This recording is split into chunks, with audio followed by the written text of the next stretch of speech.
Épisode 1. Qu'est-ce qu'un auteur? Bonjour à tous, c'est Samantha Bailly.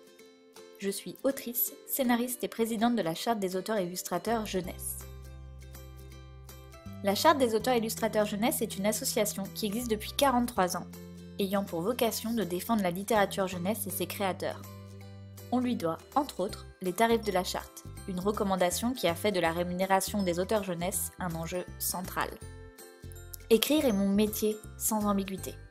J'ai publié une vingtaine d'ouvrages depuis 2009. J'écris des scénarios de jeux vidéo, de films, de mangas. Mon métier me passionne. Écrire, raconter, créer, tisser du lien, rencontrer les lecteurs, intervenir dans les établissements scolaires. À travers la fiction, nous sommes au cœur de la vie. Le gouvernement a annoncé un bouleversement profond du régime des artistes-auteurs. En soi, cette décision de rénover le régime a été chaleureusement accueillie. Nous sommes ouverts au changement. Mais depuis, les associations et syndicats d'auteurs s'inquiètent. Malgré les promesses, aucune concertation n'a encore eu lieu avec les personnes en charge de cette réforme. Aujourd'hui, nous sommes nombreux à être profondément inquiets. N'est-il donc pas temps de faire un réel point sur la situation des artistes-auteurs? Commençons par le commencement. En France, qu'est-ce qu'un auteur? Il n'y a pas de définition de l'auteur dans le Code de la propriété intellectuelle. Il existe seulement une présomption de la qualité d'auteur. En effet, l'article L113-1 du CPI dispose que la qualité d'auteur appartient, sauf preuve du contraire, à celui ou à ceux sous le nom de qui l'œuvre est divulguée. En France, c'est l'œuvre qui fait l'auteur, et pas l'auteur qui fait l'œuvre. Alors qui sont les auteurs? En tout, on estime qu'il y a environ 100 000 auteurs en France, dont 5 000 environ qui seraient professionnels. Plus d'informations sur l'étude du ministère de la Culture et du CNL. La population des auteurs est extrêmement hétéroclite. Par exemple, un chercheur en astrophysique qui aura un jour publié un recueil de poésie pour le plaisir, et puis qui n'écrira plus jamais une ligne. Par exemple, un illustrateur qui vit de ses dessins, albums, et qui est devant sa planche ou sa tablette de 8h à 23h et sacrifie la plupart de ses week-ends en salon. Le terme d'auteur recouvre plusieurs réalités. Les auteurs pour qui c'est un loisir, les auteurs qui considèrent qu'écrire et dessiner n'est pas seulement un plaisir pour eux et qui abordent leur art sous un prisme professionnel, ce n'est pas pour autant d'ailleurs leur métier principal, les auteurs qui en vivent à plein temps et pour qui c'est leur métier principal. En France existe le droit d'auteur. Le droit d'auteur est le droit de propriété intellectuelle dont tout auteur dispose sur ses œuvres. Un auteur est titulaire des droits patrimoniaux et du droit moral.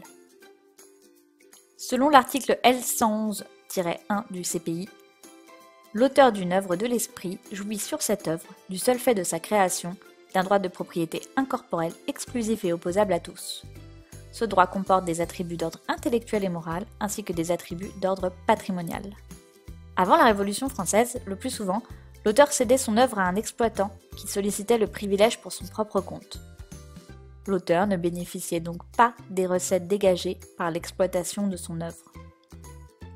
Lors de la Révolution française, tous les privilèges sont abolis. Les droits des auteurs sont reconnus. La loi de juillet 1793 accorde aux auteurs un monopole sur l'exploitation de leurs œuvres.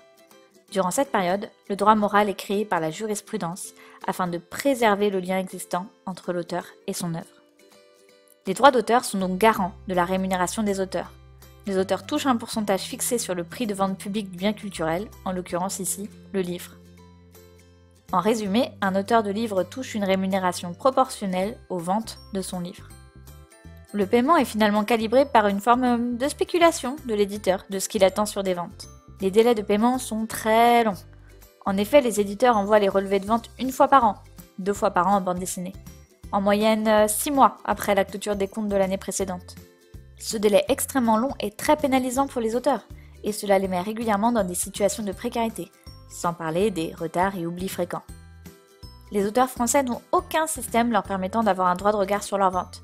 Cela ne tient qu'à la bonne volonté des éditeurs de leur communiquer les chiffres. Les auteurs et illustrateurs œuvrent dans l'incertitude. Notre rémunération est liée à la réussite commerciale de l'œuvre. La prise de risque pour les auteurs, elle est quotidienne. La perspective de réussir comme d'autres avant soi explique le prestige et la force de séduction des métiers artistiques. Pourtant, beaucoup de candidats pour peu d'élus.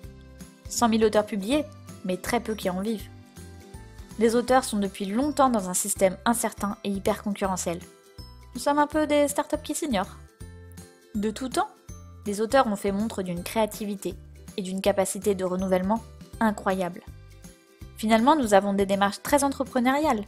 Que nous soyons un auteur introverti et solitaire, ou bien un auteur extraverti allant à la rencontre des lecteurs, eh bien nous participons à la vitalité de la création française.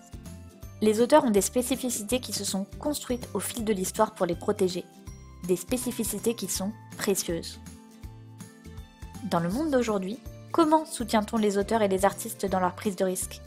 Comment s'assure-t-on de la juste répartition de la valeur de leurs œuvres? Et comment les protège-t-on? La suite au prochain épisode. Auteur un métier, épisode 2. Quel régime social pour l'auteur? Réalisation. Samantha Bailly, idée, texte et scénario. Mia, découpage et dessin. À très bientôt pour une nouvelle vidéo.